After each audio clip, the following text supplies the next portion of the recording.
And what's the first thing they do? They come set up shop on YouTube. You know, one thing's for sure.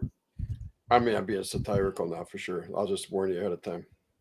But is that I could nominate one person in this entire so-called community to be a youth pastor because they meet the credentials. And they already have a lot of experience with kids. You know who that would be? Jack Smack 77. Tell Oh, him that. Lord. Right. Well, put it this way, okay? Like Yeah. another thing. I mean, yeah, like put it this way. If you're known to have quite the allegation, I mean, okay, I get it that there are some. Shut the. Anyway, um, put it this way. I lost my train of thought there for a while. I'm so sorry. If you're It's okay. gonna, if yeah, if you have some type of allegations, it's not that they think you've done it. I mean, it's not exactly you've actually done it. I mean, there will be precautions left. Otherwise, there will be people who will just press on the matter. But yeah, going back to what Lowe said, he never denied any. Whoever we're talking about, he never denied any of this. He didn't say anything about it. So there's kind of like no. There's kind of like no. There's kind of like nothing else to compare with. Because the only time there's room for comparison is when you have two contradicting sides or stories. So kind of like, oh well, he did this, and I'm like, oh wait, I didn't do any of that. Okay, so then what's the story? But some people just like to jump in, which is actually the problem. And dude, whether it was true or not, false charges are like really tiring to deal with, especially when. Okay, hold on. So now it's gonna be this entire process again. You're gonna be asked a bunch of questions. I mean, nobody deserves that, but I I mean, I guess in your system right now it's a bit different. Cruel too, might I add. All you need to do is find a good loophole, and that's it. And I do have to say the process for kids is much more intensive than it is for adults. And the process for children is much more traumatizing than it is for adults. It's several different forensic interviews. It's done with police and then a social worker, and it's incredibly traumatizing. And most of the time, usually they're going to just have it pled down significantly, or it's just not even going to go to trial. They're going to try to settle it out so that it's not even brought up because it's so traumatizing for the child. They don't even want to deal with it.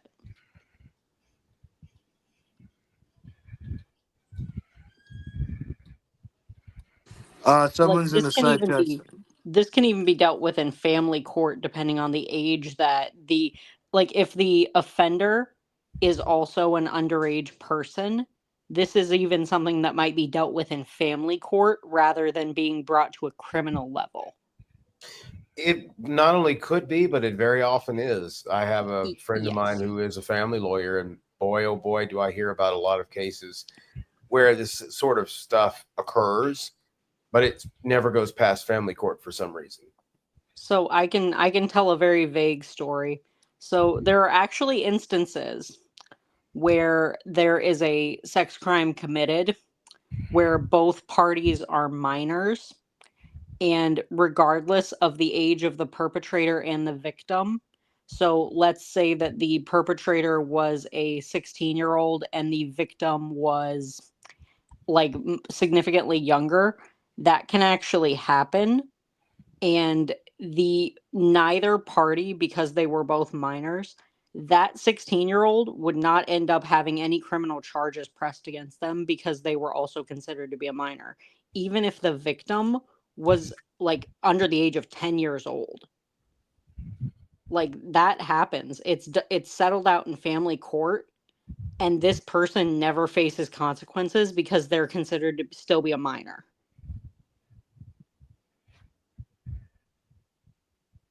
That's very true.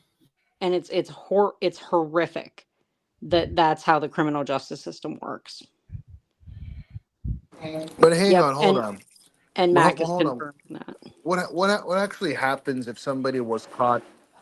What actually happens if somebody was caught charging false pedophile allegations? Like, what would be the punishment? Like, what kind of punishment would be so severe that these accusers, when found out that they were false, they would have to be, left off the hook or something? I mean, unjust, sure, but why? Like, what's so severe? So that depends on the circumstance. So like what can happen to somebody who makes false pedophile accusations? So really what can happen to somebody, like look at the instance of Trevor Bauer. So Trevor Bauer actually sued his accuser. She is now facing criminal charges for filing a false police report. He's suing her civilly. She's going to be out thousands of dollars, hopefully. There are other charges. I forget it. I believe it's extortion she's being charged with because she had a financial gain that she was hoping to get from filing those allegations. I forget what the other charge is, but she's being charged criminally for those allegations. It all depends on the circumstance. It depends on why.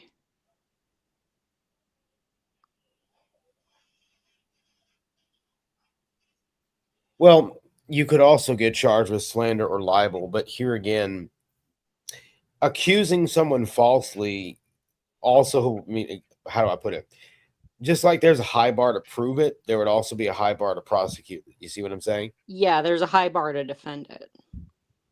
You know, if someone accuses someone slanders, which is what you're describing, slanders or libel someone, Boki, as you know, as you're describing, then the bar to go against that and the bar to prove innocence, yeah, it's not going to be very easy to get that going. One and two, sure, you might get slandered, but the other question is to what end are you being damaged? That's going to be the other big question asked. But dude, to be falsely accused as a chomo is very, very how do I put this? It's not exactly what I would like to call an optimal quality of life. More like something vacuous that you had someone assume, or let's say forced an identity or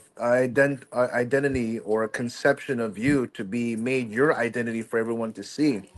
Like Look, in Yeah, the that's why instance, there are criminal charges that can be levied against you. well, yeah, There need to be more severe consequences, but currently there are most of what can be done is civil, but exactly. depending on the reason why they were making these allegations, there are criminal charges that can be pursued. Right. Primarily There in the can realm of definitely, filing a false police report, misuse of emergency services, if they called 911, or things along one those that lines. comes to mind, swatting. If they start doxing you because you're an alleged PDF file, then start swatting you, that could lead to criminal charges, most definitely. Thing is, in the US at least, it's civil. That's the answer you're going to get from a lot of sheriff's departments. Help, someone slandering me as a pedophile. It's a civil matter. Oh, right? absolutely. Because there have been cases of false rape allegations that actually came true.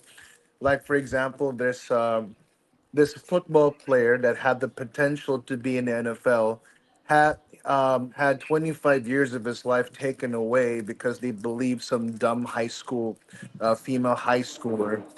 And when they found out that she was false about the entire thing, nothing bad happened to her, or at least maybe she had a sentence of a year.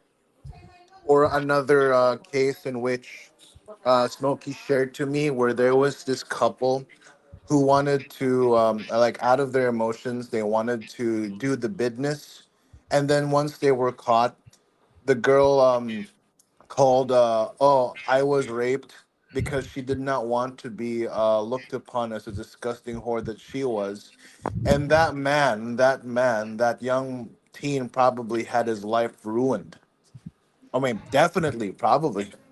Yeah. And women wonder why men have given up on dating. Gee, I wonder why. Yeah. Hmm. Yeah. See, I told you guys. Sparkle here has 10 times more the testosterone than most of the men today. Yeah, there you go. And I actually just look, well, the tides are kind of changing on that because look at the Trevor Bauer situation. So I did look at it. So she was actually indicted by the grand jury on felony charges of fraudulent schemes and theft by extortion. Those were the charges that she was brought up on. So she is facing actual jail time for that. Finally, some justice. I Now, mean, Boku, what you is also have to bear in mind you're in the Philippines. The laws there may be different. Oh no, our laws are basically equal opportunity. If you were caught being a liar of a very grave charge, then yes, the consequences will also be grave as well. But you know how it is here. All you have to do is like probably hand over like 600 pounds weighted 600 pounds. You just need to give cash that is like worth the weight of 600 pounds, and then they'll do your bidding. They'll call it off. So I'm not surprised actually that the world's going evil. Lo, uh, real, real quick, Lo, do you want to say any final words? I know it's getting late for you over there. No, I have nothing in particular. I think that we pretty much went over everything. I'm going to go on pretty, the I think standby that, tonight, and I want to make a request. I want to, I just kind of feel like it. I just want to be cross-examined tonight for everything that I do wrong, whatever it is. Doesn't matter. So if anybody's out there that's got something against, like ought against me, come on, bring it to me, and tell There me you go. tell me how offended you are about it, or why, or whatever it is that I did, and let's see if we can. Oh, shit, fucker. Well, let's see if we can bring You're it like a out. white person in a drag. And I'll for tell you fuck's what, sake. we'll open up my past tonight and everything that I've done, and I'll answer for it here on the Court of Public Opinion. I'm going to give my answer. And it doesn't matter what the past is of the accusers. Your past doesn't matter. It's probably under free grace or whatever, most of them. And we'll just let that go. But since I'm not under free grace, I'm going to step away for just a minute, Dave. You guys go ahead and chat for a few minutes. Lo, you can go ahead and head off. I'm going to give you a call, say goodnight to you. I'm going to say goodnight to the group and the room and everything, and I'll give you a call here in a few minutes. Say goodnight because I know you got to work tomorrow. okay, thank you guys so much for tuning in. We really do appreciate Good it. night, I hope Lo. everyone Have a has a good great night. and blessed night. Remember to hit the like button. Yeah, remember to have the like button, guys. ending? Dave, I'll be back in a few minutes, but you guys go ahead and banter for a little bit, and then we'll shut it down, and Dave can go do his I thing just know over that there. there's people out there that, for whatever reason, like Brandon stopped by the other day, there's something wrong that I'm doing all the time. And maybe I'm supposed to just sit there and listen to Serpent Seed Doctrine. That would be a better thing for me to do. Oh, good God. Sure. And read his book, eventually, and, just kind of give in. Wait, And- Brandon wrote a book? Yeah, he's starting a book about the serpent seed. Oh, Lord. A book about his Gnosticism? So, if I'm insane or I'm a narcissist and, I drag my mom around on a dog leash or something to give her gangrene on her foot somehow, or whatever that was. That was so horrible what he said. I don't know if you heard it, but he repeated it the last night or two, Dave. About the gangrene again? Well, he didn't just say that. He said you chained her up. And he said the same thing. Did he really? Yeah. In 2022 to 2023, he would call me up and say the same thing, that you chained her up and that you neglected her so badly, despite the constant police presence and the constant presence of various CNAs or other caretaking nurses kept calling the police on you because of Yeah, I was the one that was called to go out and get her all over the place where she was running around. I know, but I didn't know if you knew he said that, but he did. And I thought that was just Everybody's got this all backwards. And she was her own person. There's nothing I could do about it. Yeah, but I'm going to reiterate what I said at the time. If you're going to make that specific claim that he chained her up, holy crap, you better have some really rock solid evidence. Well, he's got God. He's got the witness. Well, remember, he either thinks he is God or that he's God's mouthpiece because, like, they are. They're the triune pod from God, like the God pod. Well, if I can finish what I'm saying, I know. I'm just saying. You're fine. You're loud and clear. If he's like G&G streaming, they either are God, they think they're God, or they can speak so infallibly for God with such Cartesian certainty that they can infallibly declare who are and aren't Christians, even up to the point where on Judgment Day, God's going to give them lumps on the head, but they won't be sorry if they slandered someone before Almighty God. But without dwelling on that, I'm looking forward to my debate with Brandon. I'm trying to get that set up. The debate premise was why or why not the King James version, the New King James Version, is the Word of God. Of course, Brandon is not getting back to us regarding a specific time. I need him to do that so we can conduct this. You know how he is. I'm ready at any time. Well, we need to know when. And I'll be hopefully able to do that if he can agree to it on the 25th. We're trying to hammer out a time. My contention will be that the New King James is the Word of God, and there's no reason that these King James onlyists like Brandon can say otherwise. I think it'll be a very interesting debate to reflect on something a little more positive. So anyway, I'm just putting this out there for my standby mode. The True God Pot of Free Grace versus the News Unit. Let's go. Court of Public Opinion in session. Anyone? Who's the honorable? I don't think there are any honorable ones. Do you? Well, no, not in this particular example. Boki, how you been doing, man? I'm doing good. Based on the entire 3 hours of this thing, I have heard and seen enough, and all I could do was just ask questions on how the authorities operate there. Because I do plan to be working over there abroad, so I just need to be familiar in case anyone tries to play tricks with me there. Well, be careful because people will do that. I will say this not because I'm being mean, but people do this. Because you're Filipino, don't be shocked if you experience some level of discrimination. You're also going to find some Americans think you're Hispanic. Oh, Why don't worry, dude. would you get discriminated because you're Filipino? Well, People are bigots. I mean, forget about the idea that I'm going to be discriminated. When I was in Texas, I was already mistaken for a Mexican.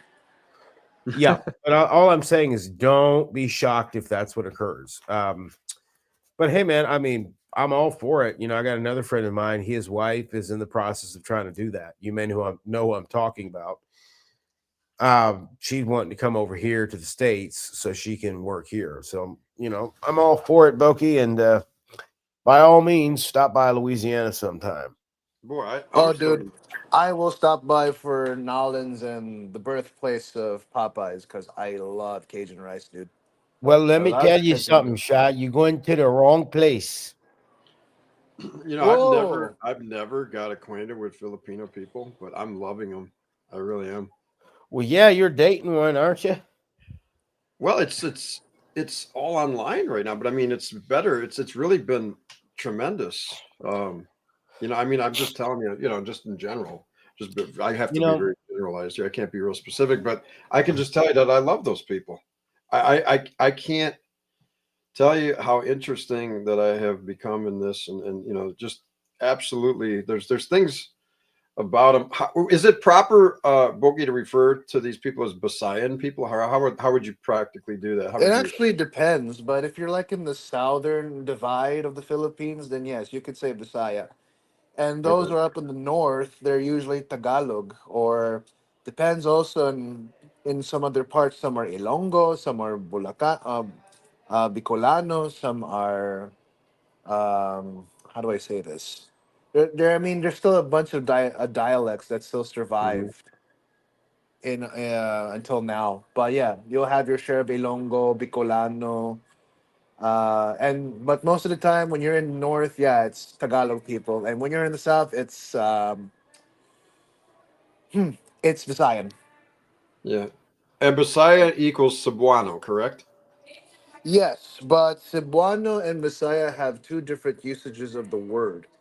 Like for example, when we say the word boto, in here it can mean pubic hair, but in the other place it could also mean another entirely different thing, which I'm not familiar with because I don't not And I'm not y'all wonder why exactly I don't use any Cajun French on here. If you wanted to because laugh very vividly, come to South Louisiana. watch a Frenchman or a Belgian engage with the Cajuns, they won't understand a word that the Cajuns say, because Cajun French is so vastly different than Parisian French or international French. They're essentially two different languages, or at least they might as well be. Somebody mentioned, oh, it was Yahoo. That's who it was. I remember now. Okay, I was just going to mention this in the blind, but it was Yahoo that mentioned it. Now I remember. Just all of a sudden it clicked. He came over to talk to me one night, and he just mentioned something, and I really don't know the specifics about it. But there's allegedly, there's all different people that look up history, and they talk about different things. Like Brandon talks about the serpent seed all the time. Well, this particular hobby horse doctrine, I guess, something to do with it, is somebody thinks that the Garden of Eden was the Philippines. I don't know. I mean, I'm just saying. Oh, wow. Yeah. Well, if anything, the Garden of Eden, it was probably in Iraq or somewhere near there. Yeah, but here's the thing, though. So, the isles were divided. You learn about this big continent that was split off, Pangea. Who knows? I mean, I don't really know. I mean, maybe that was part of the place, but I don't really know. I mean, none of us know. I mean, we can't pinpoint that, but I was just sort of thinking about it, and I'm not saying that I'm going to create a doctrine about it or even, really meditate about it much, but I will say this. It was just kind of an unusual statement to be brought up. And then when I look at that countryside over there, to tell you the truth, when you look at the environment there, the way it is, where that I'm becoming aware of, it is like the Garden of Eden. Sort of, I mean, they claim that, it was well watered everywhere, like the Garden of Eden, as thou comest unto Zoar. There's things mentioned about that in scripture, but I'm just kind of looking at that from just I'm not going to make a big production out of it, but I mean, when you got banana trees and papaya trees, and it's kind of the environment that I'm getting used to is kind of a happy environment more than America. Miserable people it's becoming more miserable in a lot of ways, sadly, I think, in the United States. And people turn each other in for every little thing. The neighbor don't like something you're doing, they got to make a big production about it, bother you about, otherwise they don't say nothing, and they just kind of look at you with side glances, that kind of thing. There's that goes on. And there's little narcs and stuff all over the place. There's little, what do you call them, Karens and stuff like that. It's really sad. But in the Philippines, and correct me if I'm wrong, Boki, I suppose there's bad parts too, but I think for the most part, Oh, there are. Yeah, there are. But for the most part, we're pretty chill and laid back. We don't cause any trouble at all. I mean, even if you were like a hottie walking around there with nothing but a string, but there's the thing, like, okay, foreigners come here, they come in their string. We know that they are foreigners, we know that they're beautiful, blah blah blah, but basically everyone's just laid back in there. Like, no one's gonna touch you. We're just gonna mind our own business. We're gonna keep the fish we caught to ourselves, and we're gonna eat it. We don't want trouble. That's how we operate there.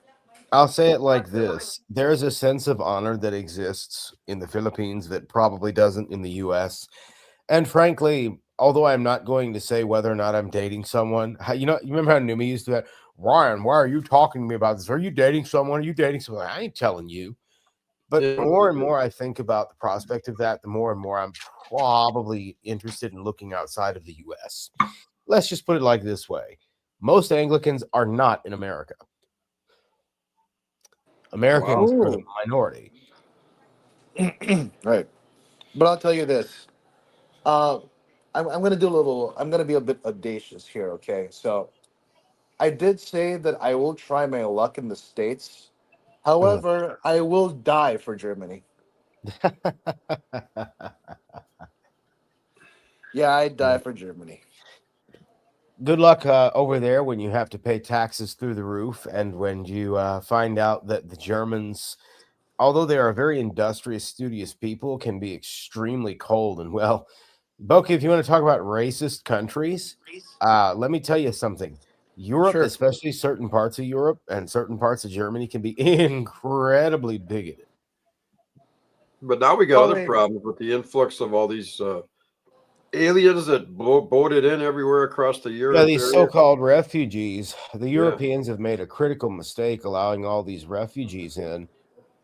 That's seriously going to hurt them. I mean, the English Isles, although yes, they are majority, English for now, they're going to have a huge problem because they let in all these so-called migrants. Same is true for France. The Swedes, I don't know where they're at with it now, but for the longest time, even with an American passport or say a French passport, you couldn't get in. They had made it to where they were having so many problems with these so-called migrants that they stopped immigration because they had roving gangs harming people in Sweden. Well, forget that. I mean, I could have a Shingen visa, and I would still face the same kind of discrimination that they would have. And it's not like I had anything to do with the refugees at all. I mean, if you're in France, for example, the discrimination there is really high. It's not like in America. You can be French American, you can be Filipino American, you can be Yeah, African it's American, weird. but you You can can be German. You can be German American. You don't speak a lick of the language. You know very little, if anything, about the culture. You just have a descendancy that is German. Same with the Italian. It's weird. You couldn't do that in the Philippines or in Europe. It's just... Oh, there he is. Gentlemen. Okay, well, I guess we should probably get ready to wrap this up. Dave, you're going to go over and wrap it? stand by over there. Wrap on it. I'll go standby mode then for the rest of the night just in case they need it. Sounds good. Dave's going to go over there, guys. If you want to hang out, go over to our Central Nexus Hub, the news There unit you over there. You guys can hang out, have some more interactions, do the side chat thing, join the show, all that stuff. I'm sure Dave will have the link pinned. So yeah, go and do that. Anyone in the room want to give your final words before I give mine? Go right ahead. Yeah, I think this is clearly a tale of cautionary discernment. That although we do not have all of the details, this is highly concerning. I will stick by my statements that I don't think JRodTK is telling all of the truth. Furthermore, I hope that for those who surrounded him, like Mac and Cheese and opening the scroll, that they will operate with a greater standard of honesty and inclination toward Christian sanctification in the future. it sounds like tonight there wasn't Smokey was attempting to do some really good things here and talk about some matters and try to deal with some issues. But I want to say this: the triune pod over there, they're full of a lot of mischief right now, and it just keeps escalating more and more. And I think what they're doing, and don't fall for it, whoever the satellite channels are, and I don't want to get into it too deeply, but don't become that, because it seems like it's a cancer that's spreading. And you can start doing what they're doing and just start and stop people's videos and pick on each other all the time. So that's just an encouragement for more of that biting and devouring that's going on, because that's all they do is sit up all night and bite and devour somebody. They move on from one to the other, and I mean, it's mainly me and Smokey, and there's a few others, but they go up and back between me and Smokey. They just can't stop. And, all these accusations over and over again, and people are falling for it. Don't fall for it, really. And don't turn into that, because then there's going to be, more of that. And it just keeps breeding a cancerous, labyrinth of shit. I mean, what else could I say? I'll leave it at that. Very good. Thank you, Dave. Well, I'll see you over on your channel. I'll stop by and check it out. Sounds good. I'll be putting it on the standby here. Sounds good, buddy. Good to see you. Nice shirt, tie. Got to get Thanks, one of man. them. Appreciate it. That looks good. Yep. All right, man. Take care. You guys all take care. I'll see you on the standby. Sounds good, buddy. All right. Go ahead, Sparkle. Sparkle. Oh, I'm gonna give my time to Saint Ronan because he doesn't want to say. All right, I'm final gonna make vote. this quick. Hey, you know, Sparkle, you know what I'm gonna do to that thing. I'm just kidding. I'm not gonna do that. So basically, it's a matter of. I mean, it's still a matter of mystery.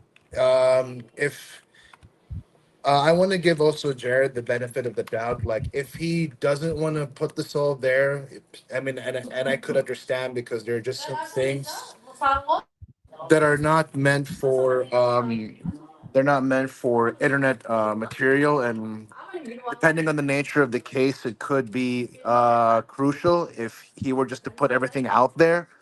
So yes, Jared, I just hope you navigate this carefully. That's all I'm gonna say.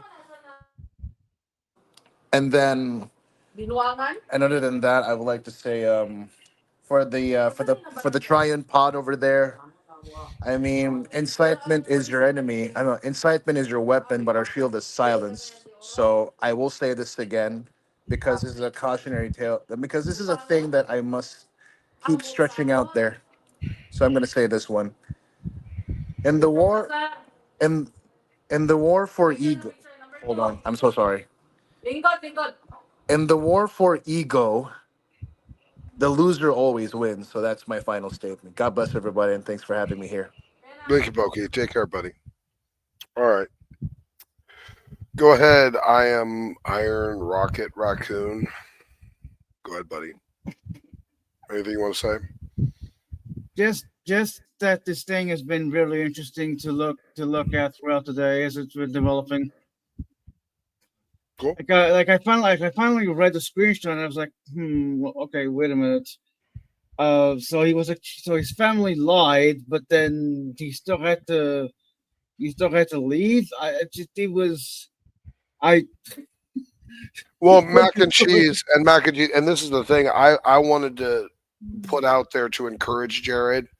So I went a little hot at mac and cheese and James to hopefully just give JRodTK a little bit of encouragement to go ahead and just be honest, because I was getting the impression he wasn't really being really thoroughly honest, and mac and cheese and James were calling him out in the side chat, and he was responding, but he was kind of doing a little bit of a piss poor job. So I kind of went to JRodTK's aid a little bit to kind of give him a little bit of encouragement. Hey, this is the time, be honest. And hey, guys in the chat, give him the benefit of the doubt, let him own it, because he was owning some things and admitting he was being dishonest. So I wanted to give him that benefit of the doubt, but then it just kind of went off kilt, and I was starting to recognize that it was now just seeming like it was a whole nother new story again. And it was starting to give me extra concern that he's willing to own some things, but then there's other stuff that he seems to be very dead set on that he doesn't have good justifications for. And that's very, very concerning. I think Mac and James did the right thing. Yeah, well that's good. And by the way, you guys, like, same offer to you that I had for Jared is to, present your case. Even if you want to just leave it to me in Discord and you want me to present the case, I could even do that as well. However you guys really want to do it. I have no issue you putting your side of it out there. I think you should. And all the stuff that was kind of done. And, that's one of the best disinfectants, kind of bringing it to sunlight. And he does seem to have been, certainly not showing integrity. He was doing a stream the other night on integrity, Christian integrity. The man doesn't seem to really have any. And this doesn't look good. This did not look good for him tonight. And the way he showed up and just left when my wife was cross-examining him, about some of this stuff and how dangerous and toxic operating with his standard of judgment is, and he just didn't seem to click. And I think that's a problem. Anyway, sorry, I didn't mean to interrupt you. Sparkle, go ahead. Well, no, that's fine. Like, look, being wrongfully accused of anything sucks. Okay, it just degrees of being accused. Like, if you're accused of stealing, let's say $500, and you were never there, that sucks. But hey, you were never there, so how can you steal? How can you steal the $500? You know what I mean? If you're accused of stealing, like, I guess it's a stupid example, but you know what I mean. There are some things you can be accused of and walk away from. Being accused of being a rapist or a pedophile, impossible. Like, impossible to move past. Like, no wonder somebody many killed themselves. Sure. Well, more reasons than that, but like that fucking bitch that ruined that guy's life, she's just Never mind. You want to end and go to sleep or something. Or go to Dave's. Yeah, well, I have a But- few things to do this tonight, but I am tired. I won't lie. It was a long day. So, yeah, definitely. But I appreciate you being here, Sparkle, and thank you for giving your take. And I hope you have a lovely night. You're welcome over at Dave's if you want. You'll be Yeah, hanging out I all might night. go over there. Kick his ass a little bit. There you go. You go challenge him. Put him on trial. He wants to be on trial tonight. Go put him on trial. Go put his Christianity on trial. Even I'm sure he'd love it. He'll love it. He'll eat up every minute of it. All right. Good to see you, buddy. Yeah. Thank you for still never showing yourself on face cam so that I can still keep the image in my mind of you powder from that horrible 90s movie or whatever. I just dude, you're I not love that allowed movie. you're not allowed to ever show me your face because I just Okay. have that in my head and I'm gonna keep it there and that's just who's talking to me. So Okay. But before I go do this, I love that movie, but it's really jarring to find out that the fucking director's a pedophile. It's like, what the fuck? It's a good movie. jarring. Yeah, jarring, isn't it? Yeah, absolutely. All right, buddy. Good to see you. Well, have yourself a good night. Yeah, you too. All right. Well, I guess we're done. I guess we're all set up. We're going to wrap this one up. And if you guys want to hang out, do some more stuff, I'm sure Dave will be up to some antics over on his channel. It was good to see all of you here. I made my point, hopefully, very, very clear about JRodTK and what my stance is and my observations. And I leave you guys to your own consciences about what to do with it or not to do anything about it or whatever it is you ultimately decide. Thank you for joining again for another wonderful, successful show. Smoky Saint Polemics Live. Please remember to hit the like button. If you're not subscribed, please remember to subscribe. Hit the bell notification so you get notified of all the live shows because we're always covering something interesting and giving good observations, hopefully, solid Christian judgment, and good ethical lessons like I believe we did tonight. Sound theology. We want to defend good arguments and dispense with bad arguments and bad beliefs and help each other align closer and closer to the center line of truth and to be closer to our Lord and Savior because he is truth. So the closer we get to the truth, the closer we get to him, and the better off we all are.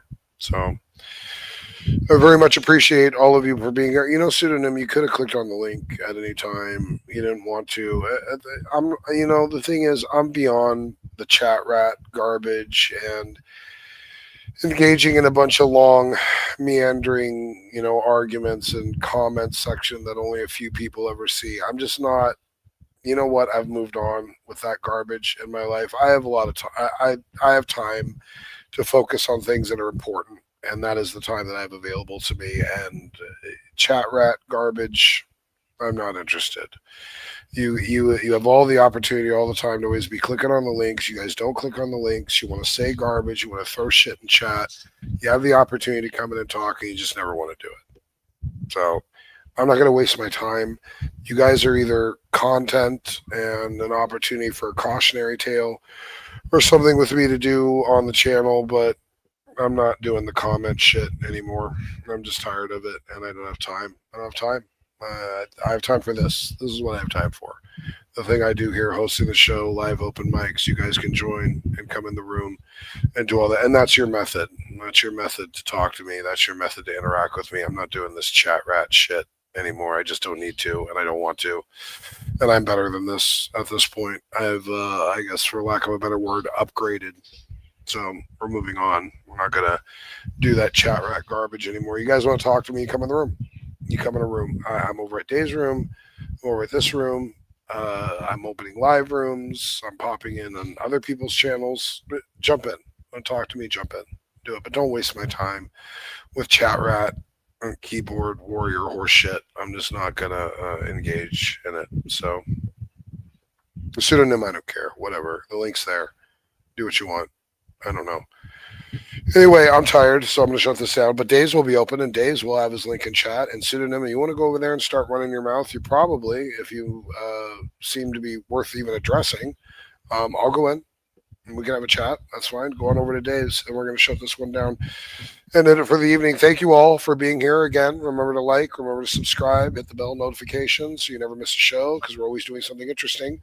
I do wish peace of Christ to all of the true saints, and Smoky Saint is signing out.